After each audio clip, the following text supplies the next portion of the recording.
Pengamat Militer dan Pertahanan Universitas Indonesia, UI, Stanislaus Rianta, menyoroti dampak yang dapat ditimbulkan dari perang panas yang masih berlangsung antara Iran dan Amerika Serikat, AS. Menurutnya, konflik tersebut tidak hanya berdampak pada kedua negara, tetapi juga berpotensi mengganggu stabilitas energi dunia.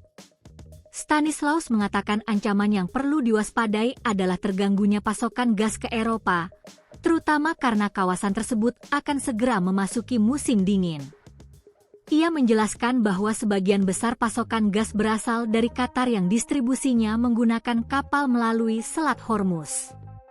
Ada ancaman serius lagi adalah di Eropa akan memasuki musim dingin sementara pasokan gas itu sebagian besar dari Qatar yang menggunakan kapal yang melintasi Selat Hormuz, ujarnya, mengutip tayangan YouTube Kompas TV, Senin, 20 Juli 2026.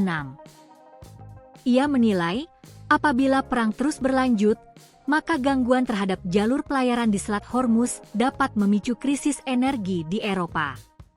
Stanislaus juga menilai Amerika Serikat mengandalkan teknologi militer yang canggih dalam konflik tersebut, sedangkan Iran menggunakan strategi perang asimetris dengan memanfaatkan aspek ekonomi sebagai instrumen utama.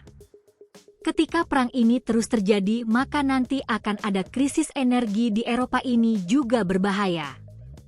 Jadi intinya adalah Amerika menggunakan taktik militer yang canggih sementara Iran menggunakan perang asimetris yang menggunakan ekonomi sebagai senjata utamanya, katanya.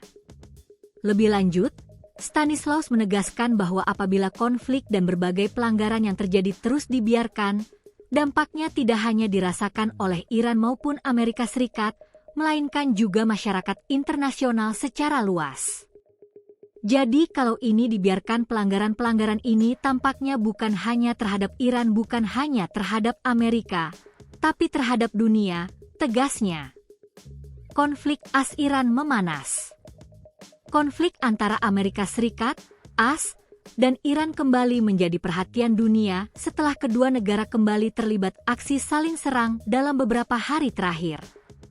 Eskalasi terbaru tersebut memunculkan kekhawatiran terhadap keberlanjutan upaya perdamaian yang sebelumnya sempat dibangun melalui nota kesepahaman kedua negara. Menurut laporan Pentagon yang dikutip AFP, 2 anggota militer AS tewas dan 1 lainnya dinyatakan hilang setelah serangan rudal balistik dan pesawat nirawak, drone, Iran di Yordania. Komando Pusat AS, Cencom, menyatakan insiden itu terjadi pada Jumat, 17 Juli 2026, saat pasukan AS dan sekutunya menghadapi serangan rudal dan drone yang diluncurkan Iran. Di sisi lain, ketegangan juga meluas ke sejumlah negara di kawasan Teluk yang menjadi lokasi pangkalan militer AS, termasuk Bahrain. Situasi tersebut mendorong sejumlah negara meningkatkan kewaspadaan keamanan. Perdamaian terhambat. Menanggapi perkembangan tersebut, dosen Ilmu Hubungan Internasional Universitas 11 Maret, UNS, Septianto Galan Prakoso, menilai masih terdapat berbagai faktor yang dapat menghambat tercapainya perdamaian antara Washington dan Teheran.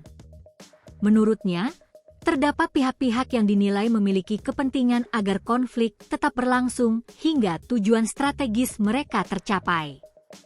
Dalam analisisnya, ia menyinggung Israel sebagai salah satu aktor yang menurutnya berpotensi memengaruhi dinamika konflik di kawasan.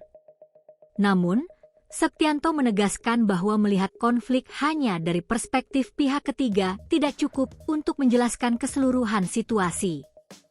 Ia menilai, dinamika hubungan antara Amerika Serikat dan Iran sendiri masih menjadi faktor utama yang menentukan arah konflik. Kalau kita hanya melihat dari segi pihak ketiga, dalam hal ini Israel, saya kira juga kurang komprehensif karena kita perlu memperhatikan faktor lainnya. Kelihatannya antara kedua belah pihak, AS dan Iran, memang belum menemukan titik temu yang dapat mengakhiri konflik secara menyeluruh, ujarnya, mengutip tayangan pagi di YouTube Kompas TV, Senin, 20 Juli 2026.